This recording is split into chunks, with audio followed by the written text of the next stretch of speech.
Vamos então iniciar a resolução dos problemas deste conjunto de exercícios. Vou aplicar mais de proporcionalidade direta e o primeiro problema vai tratar no fundo de uma proporção, a análise dessa proporção e concretamente a propriedade fundamental das proporções.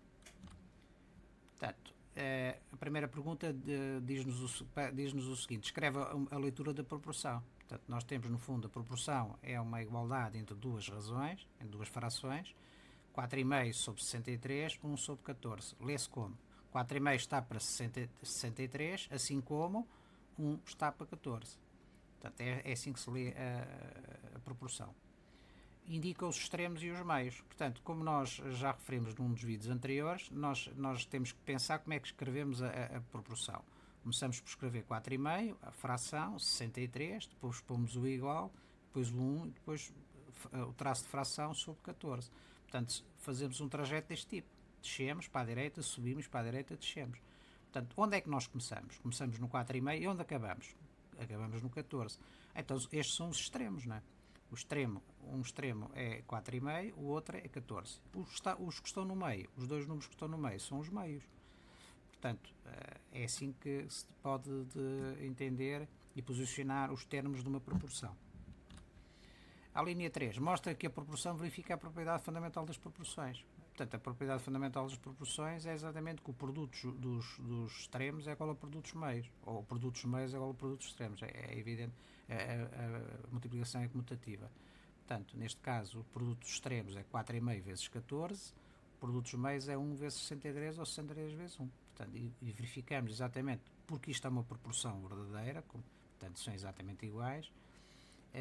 4,5 vezes 14 dá 63, 1 vezes 63 dá 63. Portanto, 63 é igual a 63, estamos perante uma igualdade, logo é uma proporção. Vamos analisar dinamicamente no GeoGebra, mas antes disso queria só chamar a atenção do seguinte. Portanto, o primeiro membro da razão é um ponto, na horizontal temos 4,5, na vertical temos 63, e verificamos que esse ponto com a origem define uma reta. Nós sabemos que uma reta é definida por dois pontos. Do mesmo modo, no segundo membro, o ponto 1,14, que está aqui definido, 1 na horizontal, 14 na vertical, é um ponto, com a origem também define uma reta. Portanto, se essas duas retas se forem coincidentes, significa que nós estamos perante uma proporção, isto é, estamos perante a razão entre o numerador e o denominador das duas frações são iguais, por isso estamos perante uma proporção. Portanto, vamos ver dinamicamente, vamos perceber melhor. Vamos então analisar dinamicamente a proporção 4,5 sobre 63 é igual a 1 sobre 14, a mesma coisa que 4,5 está para 63, assim como 1 está para 14. Então, o que é que nós verificamos nesta proporção? Nesta proporção nós temos, no fundo, uma igualdade onde existem dois membros. O primeiro membro é uma razão, o segundo membro é outra razão. Vamos analisar a razão que está no primeiro membro, 4,5 sobre 63. Este ponto de coordenadas 4,5 está na horizontal e 63, portanto, numerador na horizontal, denominador na vertical, dá-nos aquele ponto T1, de coordenadas 4,5, 63. Este ponto, com a origem, define uma reta. Isto dá-nos uma constante de proporcionalidade. Verificamos que qualquer ponto que esteja, como está aqui determinado, qualquer ponto que esteja em cima desta reta é diretamente proporcional, ou, portanto, verifica esta constante de proporcionalidade. Vamos supor aqui o ponto 2,28, isto é, a fração 2 sobre 28 é proporcional à fração 4,5 sobre 63. Porquê? Porque o ponto está sob a mesma reta. Do mesmo modo, se analisarmos a fração do segundo denominador, 1 sobre 14, verificamos que o ponto 1 sobre 14 é este ponto, 1 na horizontal, 14 na vertical. Do mesmo modo, qualquer ponto que esteja sobre esta reta, portanto, este ponto define uma reta também, que é, portanto, uma constante de proporcionalidade. Qualquer ponto que esteja sobre esta reta portanto, tem a mesma razão. Isto é a constante. Por exemplo, vamos analisar aqui um ponto, 40, 2,86. Este ponto está sobre a reta e, se fizermos a fração 2,86 dividido por 40, vai dar a mesma razão. Portanto, o que é que nós concluímos? concluímos que quando os dois pontos têm a mesma constante de proporcionalidade, isto é, a divisão do numerador pelo denominador é o mesmo, os dois pontos, as retas definidas por cada um dos pontos coincidem. Cá está. Antes nós tínhamos uma reta a traço ponto azul, né? E uma traço ponto roxo. Se verificarmos a proporção, as duas estão coincidentes. Porquê? Porque os pontos também já são diretamente proporcionais. Portanto, a grandeza que está no eixo X é diretamente proporcional à grandeza que está no eixo dos Y.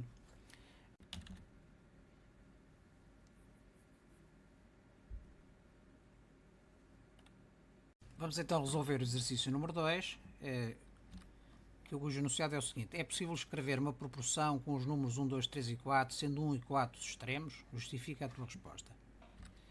Portanto, considerando os 4 números, e se tivermos em conta que o 1 e o 4 têm que ser extremos, nós temos duas hipóteses. O 1 é nesta posição e o 4 naquela, ou o inverso. 4 nesta e 1 naquela. Portanto, o 1 e o 4 estão nos extremos. Ora, dentro de cada uma das hipóteses, podemos desdobrar agora em duas. Porquê? Porque temos os números 2 e 3. O 2 pode ser o 2 aqui e o 3 ali em cima, ou o 3 aqui em baixo e o 2 ali em cima. E para outra situação a mesma coisa, 2 e 3 ou 3 e 2. Portanto, temos 4 hipóteses. De duas, desdobramos em mais duas. Portanto, ficamos 1 vezes 4, 2 vezes 3.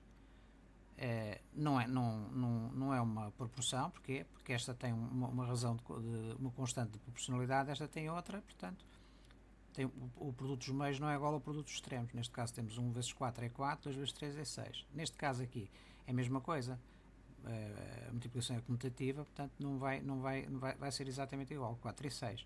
Aqui é a mesma coisa, como é comutativa aumenta aos extremos, vamos ter 4 e 6, e aqui igualmente por ser comutativa aumenta aos meios, é 4 e 6. Portanto, não é possível escrever uma proporção com os números 1, 2, 3 e 4, sendo o 1 e o 4 extremos. Não é? Temos aqui uma condição, uma restrição, que é o 1 e o 4 serem extremos. Claro que agora podemos, como extra de problema, de ver, mas se não houver essa restrição do 1 e o 4 serem extremos, será possível escrever essa proporção? Vamos analisar. Pomos aqui os números, 1, 2, 3 e 4, vamos ver as combinações possíveis. Temos 1 combina com 2, portanto 1 vezes 2 dá 2, 1 com 3, 1 vezes 3 dá 3, 1 com 4, 1 vezes 4 é 4. Depois temos 2 e 3 e 2, 4, 2, 3, 6, 2, 4, 8. Finalmente temos o 3, 4. Portanto, vamos andando andando um número para a frente e fazemos a combinação com os que estão a seguir, até ao fim, né? E não vale a pena fazer o 2 vezes 1, que é a mesma coisa que 1 vezes 2, é troca. Portanto, o que é que nós vemos em termos de produtos? Vemos que não existem produtos iguais. Temos um produto igual a 2, 3, 4, 6, 8, 12, não existe nenhum produto igual. Portanto, se não existe nenhum produto igual, não podemos fazer, ou pelo menos fazer com que a proporção cumpra a lei fundamental a propriedade fundamental das proporções, isto é, o produto dos meios ser igual ao produto dos extremos, a razão pela qual não é possível escrever. Mesmo não tendo a restrição de 1 e 4 serem extremos, não é possível escrever essa proporção. Vamos ver dinamicamente no GeoGebra este problema, mas de qualquer modo queria deixar aqui algumas questões. Portanto, vamos ver a primeira combinação possível, o ponto 1, 2, né? Temos aqui o ponto 1, 2, define a reta de proporcionalidade, portanto, qualquer ponto que esteja aqui é proporcional com este. O segundo ponto, que é 1, 3, já define outra reta, 1, 3. O terceiro ponto é 1, 4, também define outra reta. Depois temos o 2, 3, define esta reta por causa deste ponto, e o 2, 4 é a mesma coisa. E finalmente temos o 3, 4, não é? Certo?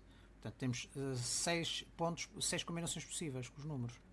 Vamos ver as 6 combinações possíveis. O que é que nós vemos? Vemos que a única reta que tem 2 pontos é o ponto 1, combinação 1 e combinação 6.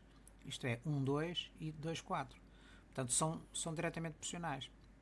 Poderíamos escrever a tal proporção, mas como estamos a utilizar duas vezes o 2, portanto fica sem efeito. Então, 1 meio é igual a 2 quartos. Efetivamente, 1 meio é 0,5, 2 quartos é 0,5. Portanto, é uma proporção. Simplesmente, para utilizarmos os 4 números, estamos a utilizar apenas 3. Em duplicado o 2, falta o 3. Portanto, se substituíssemos um destes por 3, deixávamos de ter uma proporção. Vamos ver no GeoGebra. Esta é as tais combinações possíveis, portanto, que coincidem que têm como reta de proporcionalidade a mesma reta e, portanto, coincidem. Mas vamos ver isto no GeoGebra. Portanto, com os 4 números, portanto 1, 2, 3 e 4, podemos ter uma fração 1 combinado com o 2, portanto 1 meio, temos este ponto, 1, 2. Temos a segunda combinação possível, temos 1, 3, 1 terço, o que dá esta reta de proporcionalidade, portanto, dividido pelo ponto 1, 3 e o ponto da origem. A terceira combinação temos o ponto 1, 4, né, que dá esta. Depois passamos a ter a combinação 2, 3. 2, 3, tem esta reta de proporcionalidade. Depois a combinação 2, 4. E finalmente temos a combinação 3, 4. Portanto, temos as combinações possíveis do 2 a 2 dos números e dos 4 números. É evidente que podemos visualizá-las todas. Temos aqui os pontos todos. Portanto, ponto 1, 1, 2, 1, 3, 1, 4, depois 2, 3, 2, 4 e 3, 4. Né? E o que é que nós verificamos aqui?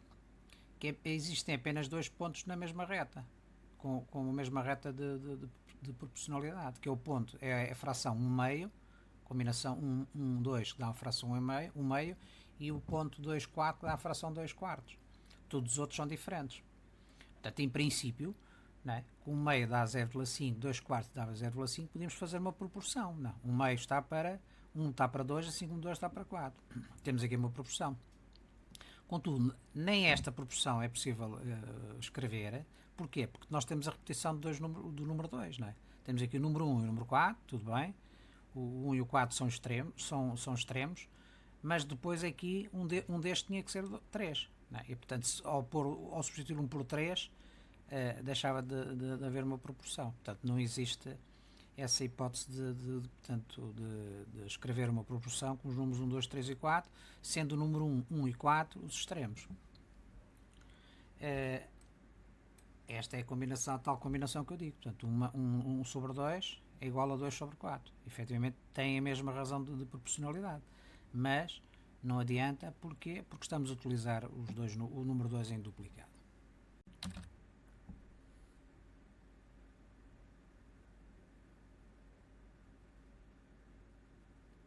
Vamos então resolver o exercício número 3, cujo enunciado é o seguinte: escreve com os números 3, 4, 9 e 12 uma proporção em que um dos extremos seja 9. Portanto, temos aqui uma restrição. 9 tem que ser um extremo. Vamos ver as combinações possíveis. Temos 3, 4, 3, 9, 3, 12. Produtos 12, 27, 36. Depois temos 4, 9, 4, 12. 36, 48. E depois temos a combinação 9, 12, que é 108. Portanto, destes 6 produtos, destas 6 combinações, verificamos aqui que existem 2 combinações que têm o mesmo produto. 3 vezes 12 dá 36, 4 vezes 9 é 36. Portanto, são duas combinações que utilizam fatores diferentes, portanto não há repetição de fatores, e que temos que analisar no sentido de ver quais são as proporções que podemos escrever, dado que cumprem a propriedade fundamental da proporção, certo? Portanto, é possível definir uma proporção com estas duas razões. Agora, quais são as hipóteses que nós temos? Tendo estas duas combinações definidas, 3 vezes 12 e 4 vezes 9, o 3 vezes 12 pode ser extremos e o 4 vezes 9 meios, ou o inverso. O 3 vezes 12 meios e o 4 vezes 9 extremos. Isto se não tivermos em conta a restrição do 9 ser extremo. Não é? Portanto, em termos gerais, estas duas hipóteses que nós vimos anteriormente desdobram-se nestas 8. Porquê? Porque aqui temos 3, 12, depois o inverso 4, 9 ou 9, 4. Aqui temos o inverso dos extremos, 12, 3, 12, 3 e o inverso dos meios, 4, 9 e 9, 4. E aqui temos ao contrário. Já temos 3 vezes 12, 3 vezes 12 são meios, não é? E aqui temos o inverso, 3 vezes 12 e 12 vezes 3. E aqui os extremos, sendo 4, 9, também podemos ter as duas hipóteses, 4, 9 ou 9, 4. Portanto, temos estas 8 hipóteses.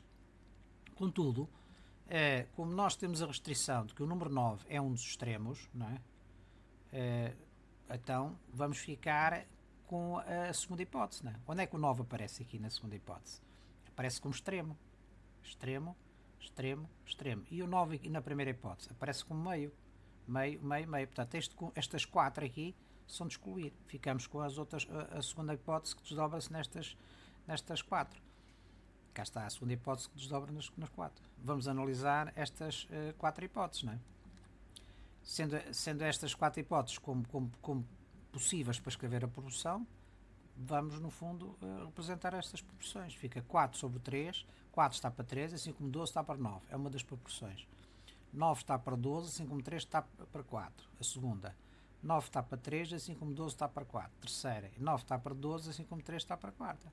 Está para 4. Portanto, isto, no fundo, é as proporções que nós temos aqui. Não é? 1, 2, 3, 4.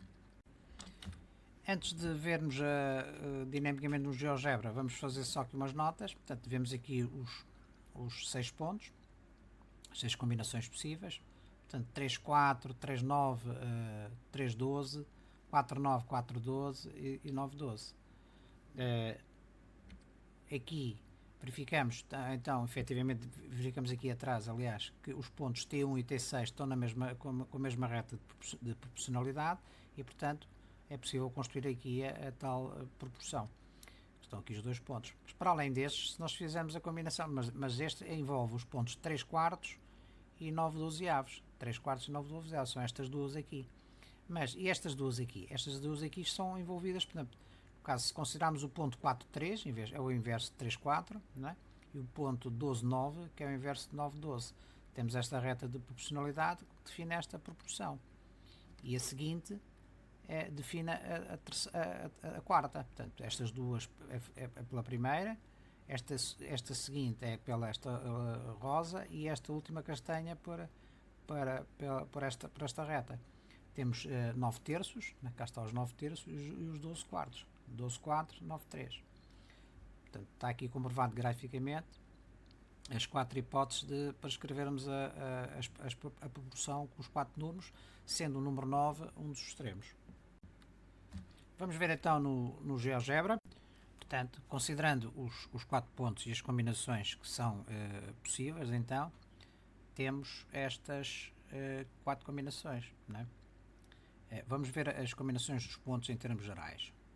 Combinação do número 3 e 4, depois combinação do número 3 e 9, combinação do número 3 e 12, combinação do número 4 e 9, 4, 12, 9, 12 e vamos ver as combinações todas juntas. As combinações 3, 4, 3, 9, 3, 12, depois 4, 9, 4, 12 e 9, 12. O que é que nós verificamos? Verificamos de todas as combinações possíveis e respectivas retas de proporcionalidade, existem dois pontos que têm a mesma reta de proporcionalidade. O ponto 1 de coordenadas 3, 4 e o ponto 6 de coordenadas 9, 12. Portanto, são estes dois pontos. Têm a mesma reta de proporcionalidade. Portanto, podemos definir uma proporção. Cá está. Claro que aqui estamos a considerar, nesta reta de proporcionalidade, estamos a considerar a fração 3 quartos, né? 3 quartos e 9 dozeavos. E o inverso destas frações já está representado aqui neste cor-de-rosa, que é o 4 terços, que é o ponto 4 terços, 4, 3 e o ponto 12, 9.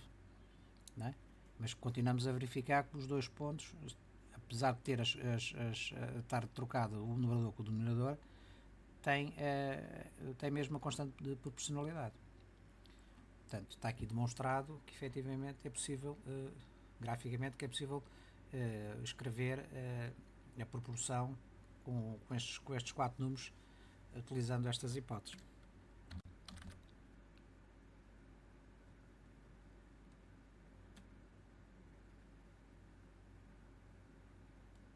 Vamos então resolver o exercício número 4, cujo enunciado é o seguinte. Numa proporção, o produto dos meios é 60 e um dos extremos é 15. Calcula o valor do outro extremo. Portanto, temos a proporção escrita, portanto, recorrendo à propriedade fundamental da proporção, sabemos que o produto dos meios é igual ao produto dos extremos. Sabemos que o produto dos meios é 60, não precisamos saber quais são para calcular o extremo em falta. Sabemos um dos outros extremos, portanto é fácil. O produto dos meios é 60, um dos extremos é 15, portanto, esse extremo 15 pode ser o E1 ou o E2, tanto faz. Portanto, substituindo o E1 por 15, ficamos 15 vezes E2 igual a 60, resolvendo em ordem E2, 15 está multiplicado, passa a dividir, 60 dividido por 15 dá 4. Se for o E2 igual a 15, substituímos o E2 por 15, é a mesma coisa, obtemos a 4, porque o que interessa é o produto dos extremos. Agora, em termos como questão extra ao problema, eu perguntava, e se fosse solicitado a hipótese de escrever, portanto, escrever uma das proporções, como é que vocês escreveriam? Vamos pensar do seguinte modo. Portanto, sabendo que o produto dos meios é igual a 60 e que os extremos é 15 e 4, temos duas grandes hipóteses para escrever a proporção. Ou 15 fica aqui na parte de cima e 4 na parte de baixo, ou 4 na parte de cima e 15 na parte de baixo. O produto dos meios é 60, tem que ser 60. Quais são as combinações possíveis para o produto de dois números inteiros serem iguais a 60? Vamos recorrer ao conceito de divisores do número, neste caso divisores de 60. Nós sabemos que qualquer divisor do número, qualquer número tem como divisores no mínimo dois números, o 1 e ele próprio. Portanto, neste caso o 60, o divisor é 1 e 60. E entre eles podem existir vários. Portanto, no caso concreto de 60, quais são os divisores de 60? 1, 2, 3, 4, 5, 6, 10, 12, 15, 20, 30 e 60. Se repararem, o produto dos extremos, e à medida que vamos andando para dentro, avançando um para dentro de cada um dos lados, 1 vezes 60 é 60, 2 vezes 30 é 60, 3 vezes 20 é 60, 4 vezes 15 é 60, 5 vezes 12 é 60, 6 vezes 10 é 60. Portanto, temos aqui as hipóteses para construir as proporções. Já agora, como questão extra, vou-vos deixar aqui um link de um site onde vocês podem online saber os divisores e muitas outras coisas. Neste caso vamos ver os divisores, né? Os divisores do número. Se quisermos escrevemos aqui 60, né? E calculamos. Ele dá-nos logo os divisores. Portanto, aqui tem uma questão do idioma. Podemos selecionar aqui o idioma, se tiverem dificuldades no inglês. Vamos por aqui português. Pronto. E, portanto, dá-nos o divisor. Se fizermos aqui outro número, vamos pôr 120, dão-nos os divisores, não é? Divisores de 45, por exemplo. Divisores de 45. No caso de 60, portanto, que é o nosso caso, nós temos estes divisores, tais 1, 2, 3, 4, 5, 6, 10, 12, 15, 20, 30 e 60. Aqui permite-nos também calcular, se quiser, a contagem dos divisores, a contagem dos divisores, neste caso tem 12 divisores. Se quisermos a soma dos divisores, excetuando o 60, também nos dá, ou incluindo o 60 também tem, 168. Portanto, ainda permite, este site, se recorrerem aqui ao menu principal, vocês têm aqui uma série de informação que podem calcular. Por exemplo, faturação. Vamos fazer decomposição em dois fatores do número 60. Cá estão as hipóteses todas que nós podemos ter para o número 60. Para fazer o número 60, nós temos 2 vezes 30, 3 vezes 20, 5 vezes 12, 4 vezes 15, 6 vezes 10, 10 vezes 6 e 15 vezes 4. No fundo é aquilo que eu vos disse há bocado, não é? É a multiplicação dos divisores do número de um extremo ao outro, avançando internamente um divisor para dentro de cada um dos lados. Portanto, isto é uma dica que deixo aqui. Portanto, voltando ao slide, temos os divisores de 60 e então, como é que nós vamos fazer as combinações? Portanto, temos estas hipóteses todas para o produto, para obter 60, temos 6 hipóteses. Agarrando nas duas hipóteses gerais, que é 15, 4, 4, 5, não é? Vamos substituir este, vamos imaginar primeiro o produto 1 vezes 60.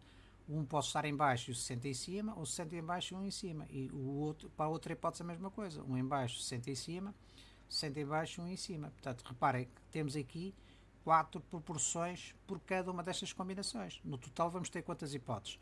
Portanto, vamos ter 1, 2, 3, 4, 5, 6. 6 vezes 4, 24. Temos 24 hipóteses. Portanto, escolher uma destas, se fosse pedido, escolhíamos uma destas. Vamos ver depois no GeoGebra estas proporções para este caso, para o caso de fatores 1 vezes 60. E portanto, como nós vemos aqui, as proporções têm constantes de proporcionalidade diferentes. Neste caso é 15, o outro é 0,25, este é 4, o outro é 0,0667. Portanto, é infinita não tem fim esta divisão, não é uma divisão exata. Portanto, verificamos que estas 24 hipóteses satisfazem as condições do problema. Isto é, o produto dos meios é 60, cá está, é sempre 60, e um dos extremos é 15. Cá está, este extremo é 15, este é 15, este é 15, este é 15. Portanto, satisfaz o problema. Vamos ver no GeoGebra, mas antes disso, queria chamar aqui a atenção do pormenor. No caso da primeira fração, da primeira proporção, nós temos 15 sobre 1, cá está, o ponto, e o ponto 6 sobre 4. Cá está, é esta constante de proporcionalidade. Na segunda já temos aqui 1 sobre 4 e 15 sobre 60. A terceira temos aqui 4 sobre 1, cá está, e 60 sobre 15.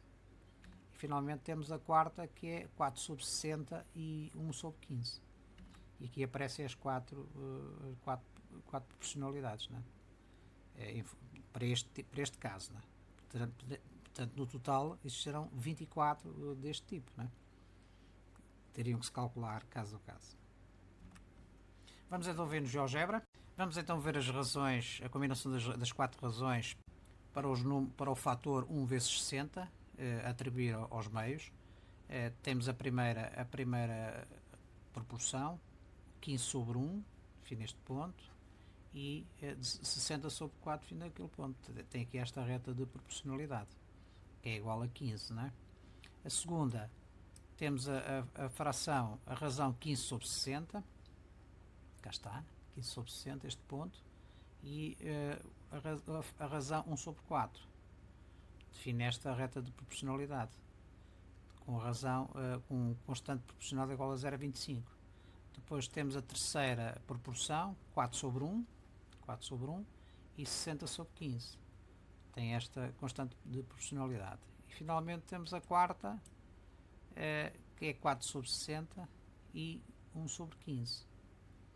Podemos visualizar as 4, né, aqui, para a hipótese dos meios serem igual a 60 e serem os números 1 e 60. Portanto, 1 vezes 60 dá 60. Portanto, estas 4 hipóteses, haverão outras 4 hipóteses para cada uma das outras subhipóteses anteriores.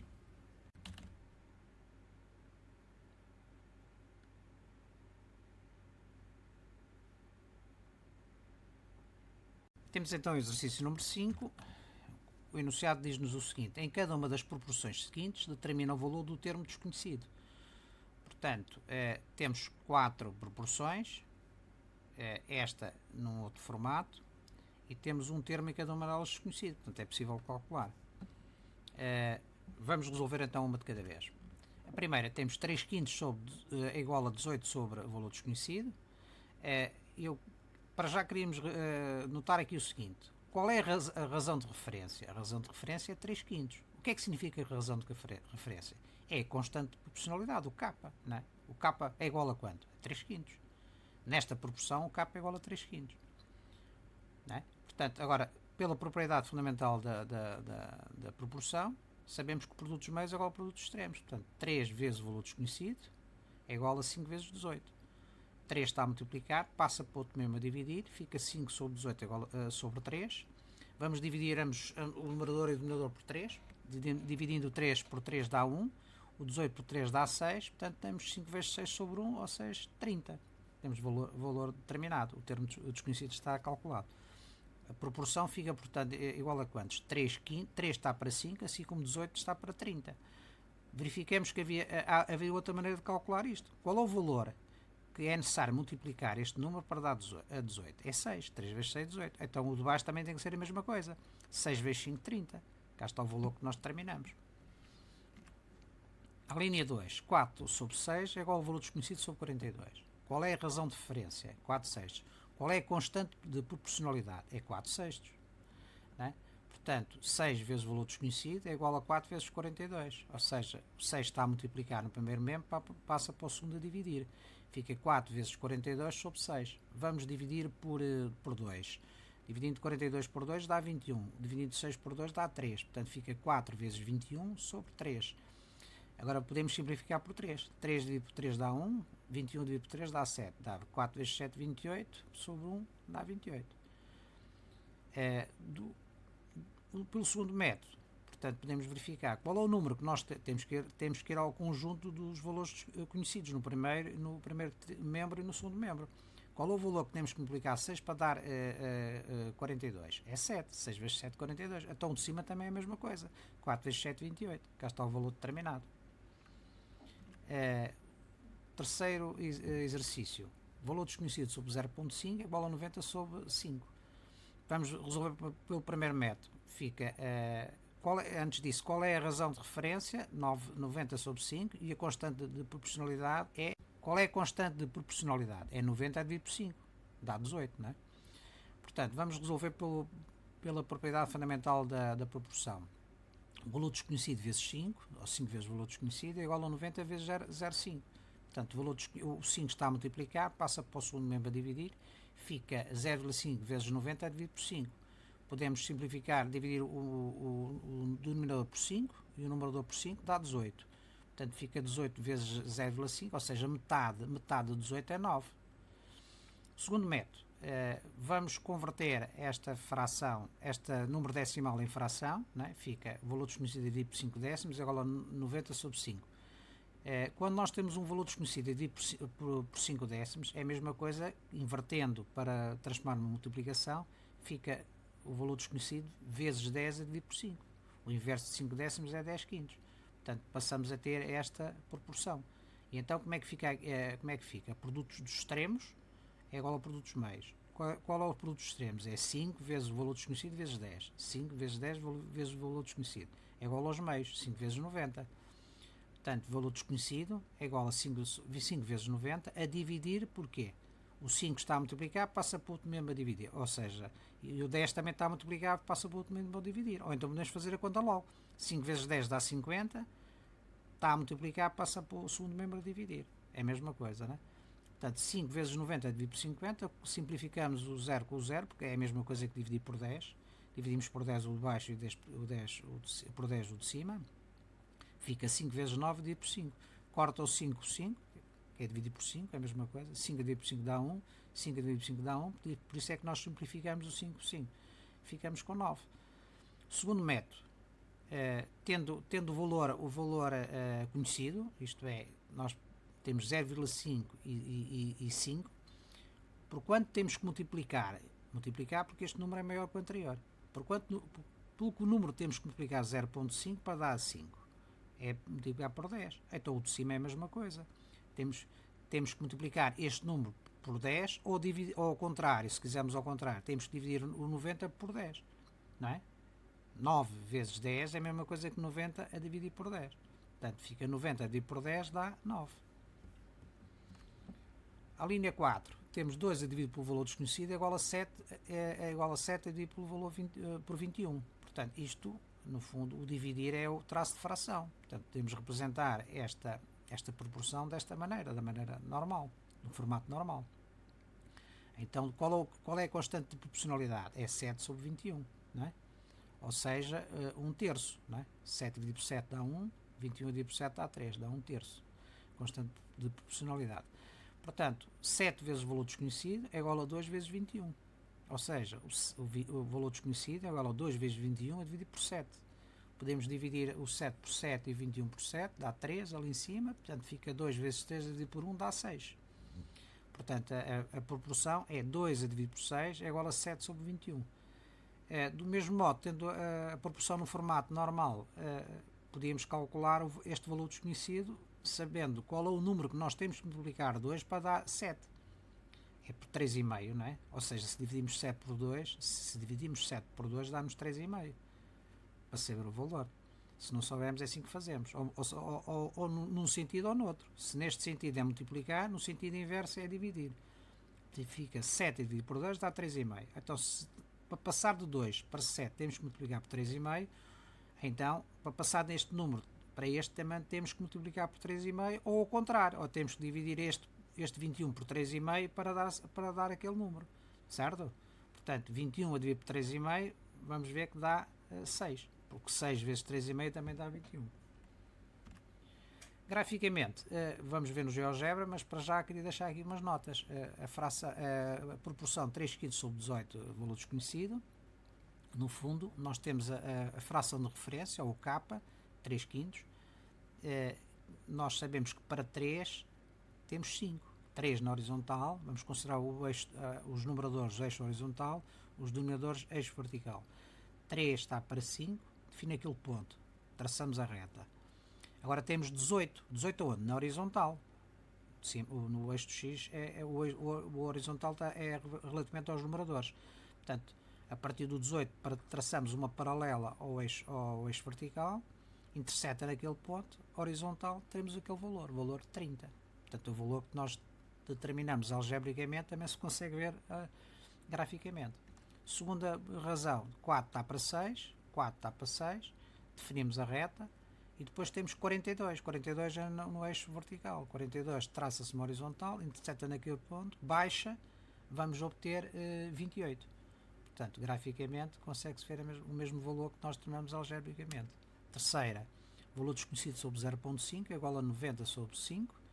Qual é a fração de referência? É 90 sobre 5. É o que vai definir este ponto aqui e, portanto, este ponto com a origem define a reta. Depois nós temos para 0,5, isto é, para o eixo vertical, 0,5, traçamos a paralela ao eixo horizontal, baixa-se e vamos obter aquele valor que é exatamente 9. Não é?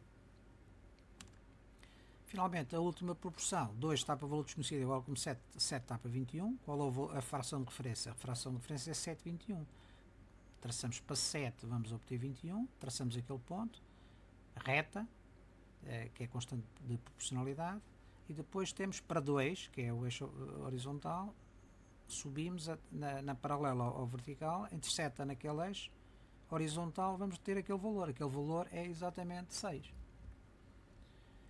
Vamos então ver dinamicamente no GeoGebra estas proporções. Vamos então ver no GeoGebra as proporções. Neste caso temos 3 está para 5, assim como 18 está para 30, foi o valor que nós determinamos. Nós temos aqui a proporção, a fração, a razão de referência, que no fundo define a proporcionalidade, que é 3 está para 5. Portanto, 3 está para 5, define este ponto. Traçamos a reta definida por este ponto e pela origem. E depois queremos saber, para 18, qual é o valor deste valor. Basta, pelo ponto, no eixo horizontal, marcamos o valor 18, traçamos uma paralela ao eixo vertical, interseta a reta de proporcionalidade, traçamos a horizontal e vamos procurar no eixo vertical qual é o valor, é 30. Portanto, este valor é 30. No caso da segunda proporção, temos 4 está para 6, não é? É a razão de referência que define a reta de proporcionalidade, e depois queremos saber para 42 é medido no eixo vertical, qual é o valor de x. Portanto, a partir de 42 traçamos uma paralela ao eixo horizontal, interseta a reta de proporcionalidade, traça-se uma paralela ao eixo vertical e interseta o eixo horizontal neste ponto. É exatamente 28. Portanto, e temos o valor determinado. Na terceira proporção, vamos ter um valor desconhecido que está para 0,5, assim como 90 está para 5. Nós sabemos que 90 está para 5, define este ponto, que por sua vez com a origem define esta reta, é a reta de proporcionalidade, 90 sobre 5, não é? E depois para um valor igual a 0,5, qual será o valor no eixo horizontal? Para 0,5 na vertical, porque este valor 5 é na vertical, portanto 0,5 na vertical, qual é o valor na horizontal? No valor na horizontal, neste momento, portanto, vamos procurar para 0,5, né? Para 0,5, traça-se uma paralela ao eixo horizontal, interseta a reta de proporcionalidade, baixa-se uma paralela relativamente ao eixo vertical, e temos neste valor, no eixo horizontal, temos o valor 9. Portanto, 9 está para 0,5, assim que 90 está para 5. Portanto, é a mesma proporção. Relativamente à quarta proporção, temos 7 está para 21, 7 está para 21, defina a reta de proporcionalidade, este ponto e aquele ponto, e depois 2 para quanto? No eixo horizontal marcamos 2, traçamos uma paralela ao eixo vertical, interseta a reta de proporcionalidade, paralela ao eixo horizontal, e vamos ter este valor aqui que é 6. Portanto, 2 está para 6, assim como 7 está para 21.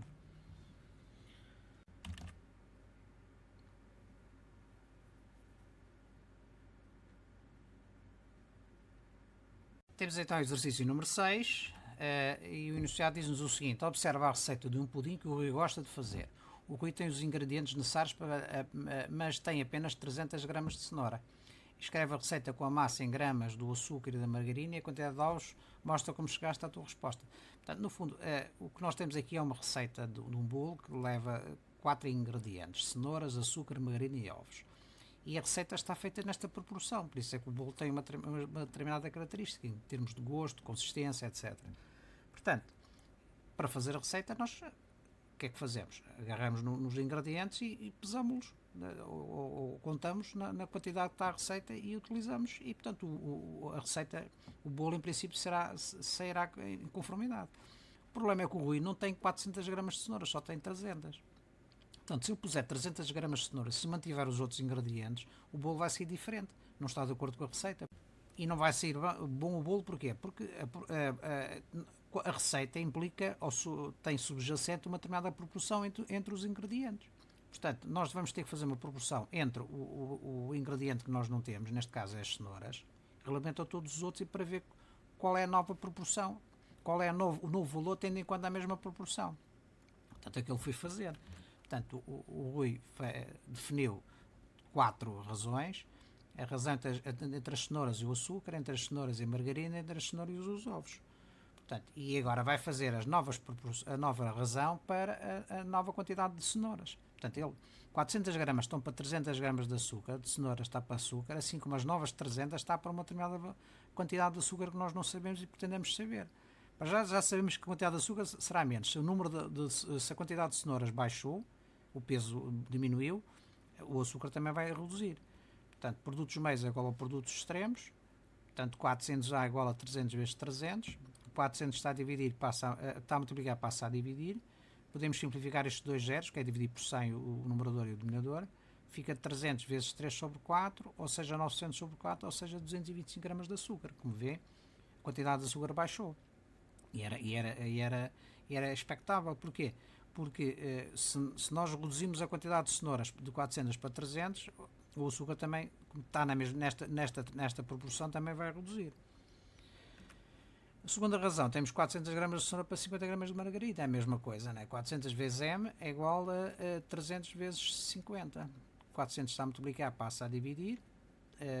Dividimos por 100 ambos o numerador e o denominador, fica 3 sobre 4, ou seja, 150 sobre 4, ou seja, 37 gramas e meio de margarina. Também baixou, né? Bem evidente. A terceira é a relação entre as cenouras e os ovos. Portanto, se nós calcularmos, fizermos o cálculo, chegamos à conclusão que vamos ter de ser necessários 3 ovos. Não é? Claro que se não fosse um número inteiro, nós tínhamos que adicionar para o número inteiro seguinte. Não é? Se desse, por exemplo, 3,1 ovos, é difícil, não é? Tinha que ser 4 ovos. Não é? Se fosse 2,9, eram 3. Portanto, tínhamos que arredondar para o inteiro. Neste caso, pronto, as contas deram certas, deram-nos um inteiro e, portanto, é fácil. Portanto, a nova receita, para as 300 gramas, não para as 400, já vai variar, vai ter uma variação relativamente aos restantes ingredientes, não é? Portanto, e a nova receita é esta, a receita para os 300 gramas de cenouras.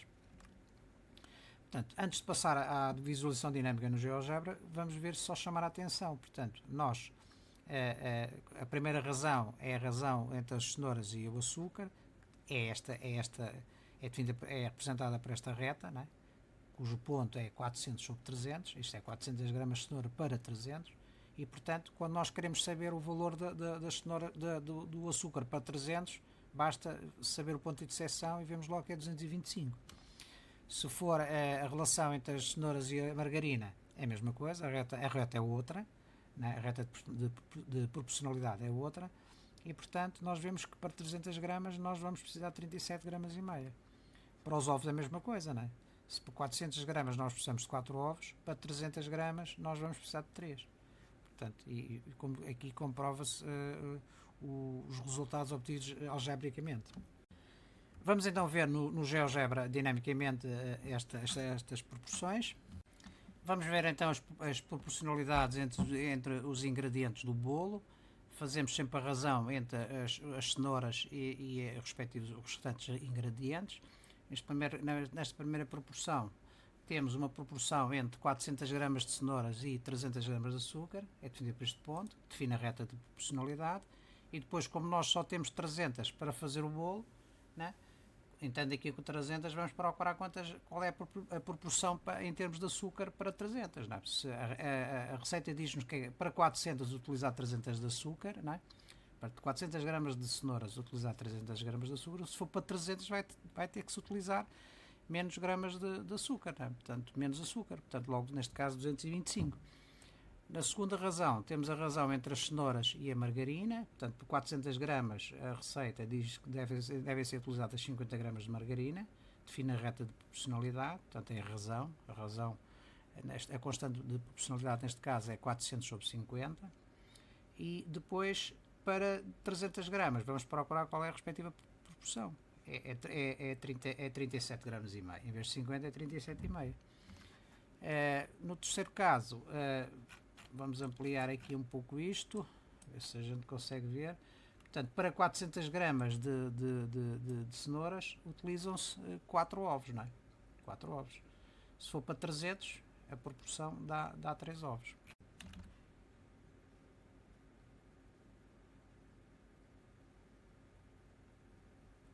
Vamos então resolver o exercício número 7 deste conjunto de exercícios.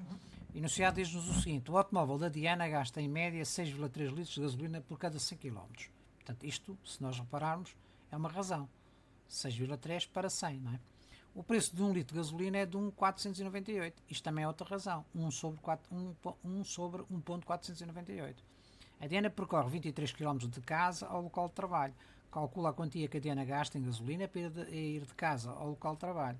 Apresenta o resultado em euros arredondado às centésimas. Mostra como chegaste à tua resposta.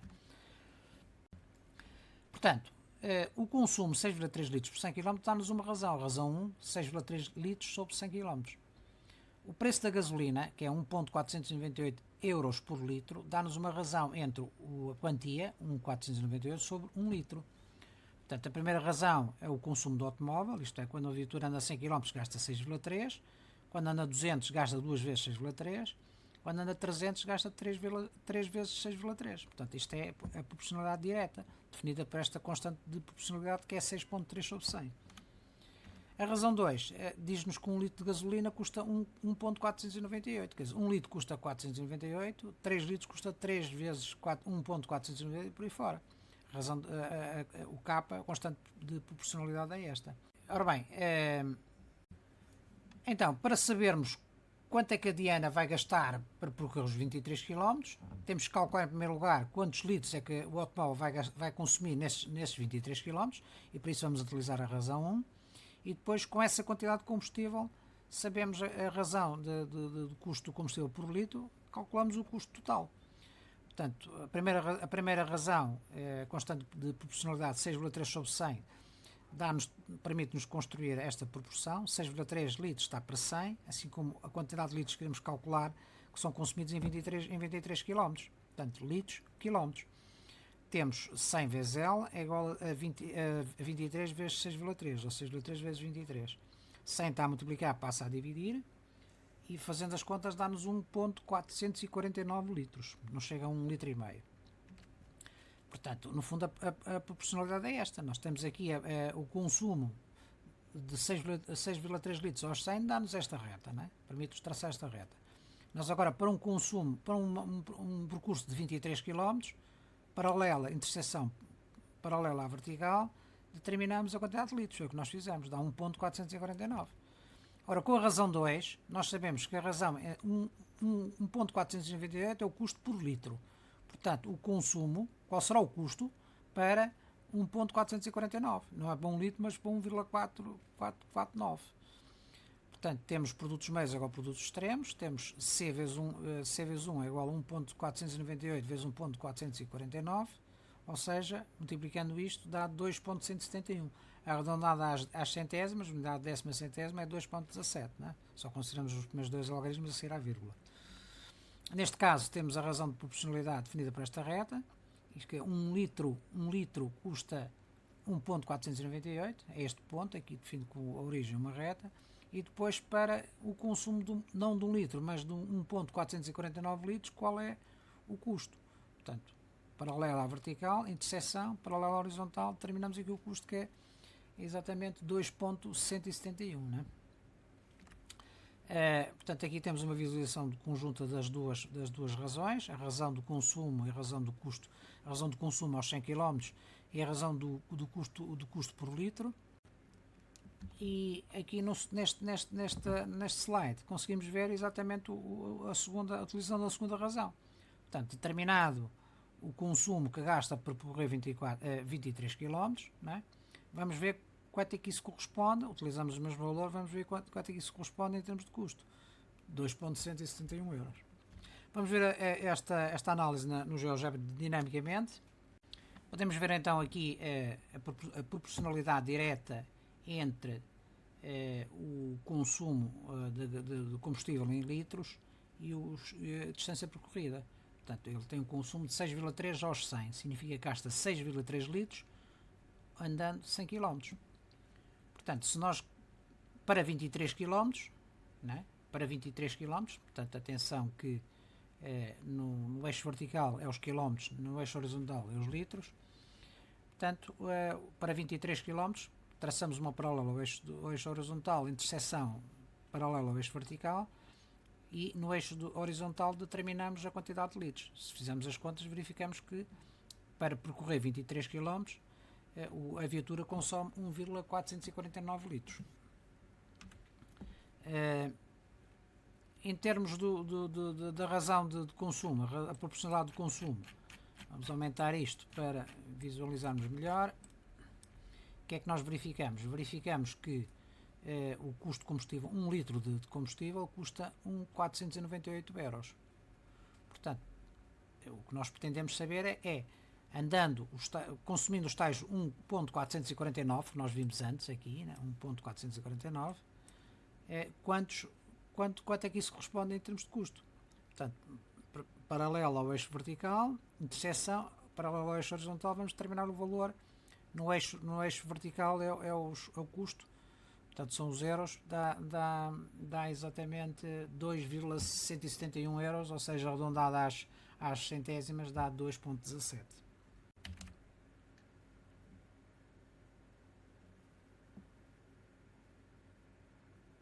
Vamos então resolver o último exercício deste conjunto de exercícios, exercício número 8, cujo enunciado é o seguinte: num triângulo retângulo, a razão entre a amplitude de um ângulo interno e o ângulo reto é de 2 para 5. Determina a medida das amplitudes dos dois ângulos agudos internos do triângulo. Portanto, imaginemos um triângulo retângulo deste tipo, retângulo em B, e o que nos dão é a razão entre o ângulo interno, um ângulo interno e o ângulo reto. Claro, já sabemos que se o ângulo interno é, por exemplo, 30 graus, este aqui vai ser 60, porque a soma dos internos é 180, se este é já 90, para 180 faltam 90, portanto, se este é 30, 30 para 90 é 60, né? Se fosse assim, né? Portanto, sabendo que a soma dos ângulos internos é igual a 180 graus, e se o ângulo em B é 90 graus, então podemos definir duas razões, porque eles não nos dizem qual é o ângulo interno. Se é em A, se é em C. Portanto, vamos ter a amplitude do ângulo A sobre a amplitude do ângulo B, vai ser a amplitude do ângulo A sobre 90 graus. Não é? Substituímos o B por 90. Ou então vamos ter C sobre 90. Como não é especificado o ângulo interno, tanto pode ser o A como o C, os ângulos internos pode ser uma destas duas razões. Temos duas hipóteses. Não é? Vamos começar pela razão A sobre o ângulo reto. Se a amplitude do ângulo A sobre a amplitude do ângulo B é igual a 2 quintos. Temos aqui a razão a constante de proporcionalidade, que é dada pelo problema, né? No enunciado. O ângulo em B é 90 graus, substituindo ali fica A sobre 90 é igual a 2 sobre 5. Portanto, a variável é A. Portanto, 5 vezes A vai ser igual a 2 vezes 90. Portanto, o A vai ser igual a 2 vezes 90 sobre 5. Podemos dividir por 5. 5 dividido por 5 dá 1. 90 dividido por 5 dá 18. Portanto, 2 vezes 8 dá 36 graus. Portanto, o ângulo A é 36 graus. Portanto, sabendo o ângulo A, sabemos automaticamente o ângulo C, que é o diferencial para 90 graus. Portanto, nesta situação nós temos um triângulo deste género. 36 graus em cima, em A, 54 em B. Agora vamos supor que temos a segunda razão. Não a razão entre A e B, mas entre C e B. No fundo, vamos inverter os resultados. C sobre B é igual a 2 quintos. Fica C sobre 90 é igual a 2 quintos, ou seja, 5C é igual a 2 vezes 90, ou seja, C é igual a 36 graus. Agora é o C igual a 36 graus e o A igual a 54. Portanto, invertemos a situação. E temos esta situação, que é de o C igual a C 36 e o outro C 54. Vamos ver este problema no GeoGebra, mas para já queria chamar a atenção do seguinte, e depois veremos em pormenor.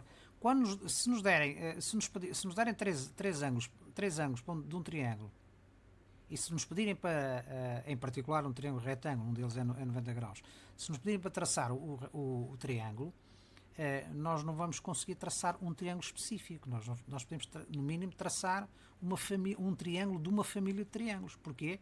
Porque para definirmos um triângulo precisamos de pelo menos um lado. Não é? Para definir um triângulo, quais são as três condições? Ou dão-nos um lado e os dois ângulos adjacentes, ou dão-nos dois lados e o ângulo por eles formado, ou dão-nos os três lados. Agora, se nos derem os três ângulos, não conseguimos definir um triângulo específico, como vamos ver à frente. Vamos então ver a relação entre o ângulo interno e o ângulo reto de um triângulo retângulo. Aqui neste esquema nós temos, no fundo, um triângulo geral, né? Neste caso queremos um triângulo retângulo, portanto 90 graus, e nós temos uma relação depois, sendo este ângulo retângulo, os outros dois somam 90 graus, né? Porque sabemos que a soma dos ângulos internos de um triângulo são 180. Portanto, no nosso caso, chegamos à conclusão que na primeira hipótese temos o ângulo A, que é este aqui, igual a 36 graus, portanto 36 será isto, não é? 36 graus, portanto significa que o ângulo C é 54, a soma dos dois faz 90. E se nós fizermos variar este ângulo agora para 54, se for o inverso, não é? Se for para 54, o que é que nós vamos ter? Vamos ter o ângulo C36. Há uma inversão de valores entre o ângulo A e o ângulo C. Neste esquema aqui, geométrico, já agora, nós utilizamos, no fundo, a construção de um triângulo dados os três ângulos. Nós não conseguimos obter um triângulo, nós conseguimos obter uma família de triângulos do género. Vamos supor que nos dizem que sim, traçar um ângulo retângulo de tal modo que um dos ângulos internos seja 54 graus. Portanto, por exemplo, o ângulo A. Significa que o ângulo C será 36. Pronto, mas com os três ângulos nós não podemos definir um triângulo exato. Nós podemos é definir uma família de triângulos, não é? Porque à medida que aumentamos este raio da circunferência, os ângulos mantêm-se constantes, não é? Este continua a ser 54, se for assim grande, continua a ser 54, 36. Portanto, se nos pedirem para traçar um triângulo, dados três ângulos, nós não vamos conseguir traçar um triângulo, vamos conseguir traçar uma família de triângulos, não é? Porque para isso temos que definir um lado. Tanto é que a construção que vou aqui mostrar-vos parte do pressuposto que nós começamos com um determinado lado, não é? Vamos supor esta. Portanto, começamos por traçar uma circunferência com um determinado raio, que é este raio que nós estamos aqui a definir, raio igual a 4 unidades de comprimento. Traçamos o ângulo reto, portanto 90 graus, e vamos admitir que traçamos um ângulo C igual a 36 graus. Não é? Um ângulo a 36 graus, que é este ângulo aqui. Prolongamos esta semirreta com a outra semirreta do ângulo do lado perpendicular a este, não é? E obtemos o terceiro lado. Portanto, temos o triângulo definido. Temos o triângulo definido, mas para este raio. Não é? Evidente, para este raio. Se nós fizermos variar o raio, nós variamos as dimensões do triângulo, embora os ângulos mantenham-se constantes. Por isso é que é uma família. Não podemos definir um triângulo, mas uma família de triângulos, não é? Certo? Então Está a entender? Isto é extra o problema, mas é, no fundo. Por isso é que para definir um triângulo nós temos três hipóteses. Ou damos um lado e os ângulos adjacentes, né? Um lado e os ângulos adjacentes. Portanto, temos por este lado e os dois ângulos adjacentes, define-se o triângulo. Ou dois lados e o ângulo formado por entre eles, ou os três lados. Três ângulos não chega para definir um triângulo, não é? Portanto, é uma família de triângulos.